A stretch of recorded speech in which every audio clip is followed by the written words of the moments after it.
मित्रांनो नमस्कार, पुन्हा एकदा आपले स्वागत आहे। मित्रांनो, अंगणवाडी आणि आशा सेविकांकरता मोठी खुशखबर।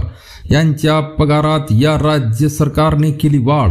नेमक्या कोणत्या राज्य सरकारने अंगणवाडी सेविका आणि आशा सेविकांच्या पगारात वाढ केली ते जाणून घेण्याकरता व्हिडिओ शेवटपर्यंत पहा। चॅनलवर नवीन असल्यास मित्रांनो आपल्या चॅनलला सबस्क्राइब करायला विसरू नका।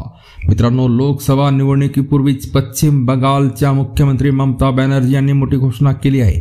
अंगणवाडी आणि आशा सेविकांच्या पगारात वाढ करण्याचा निर्णय त्यांनी घेतला आहे। पगारवाढीची घोषणा करताना ममता बॅनर्जी म्हणाल्या, आशा कार्यकर्ता हा आमचा अभिमान आहे, कारण त्या खूप मेहनत करतात। ती आम्हाला प्रत्येक वेळी वाईट वेळी साथ देते। एप्रिल महिन्यापासून त्यांच्या पगारात 750 रुपयांनी वाढ झाल्याचे जाहीर करताना मला आनंद होत आहे।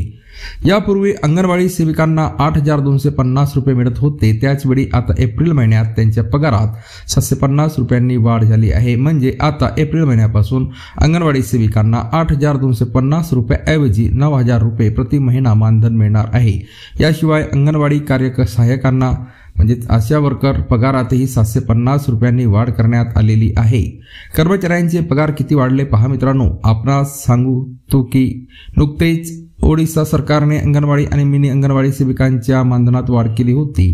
तेथे अंगणवाडी सेविकांचे मासिक मानधन हे 7500 रुपयावरून 10000 रुपये करण्यात आले। खरं तर या जानेवारीतच केरळ सरकारनेही राज्यातील 60,000हून अधिक अंगणवाडी सेविका आणि सहाय्यकांच्या पगारात 1000 रुपयांची वाढ करण्याची घोषणा केली होती। आशा करूया मित्रांनो की महाराष्ट्रातील आपल्या आशा आणि अंगणवाडी बहिणींना सुद्धा लवकरात लवकर शासन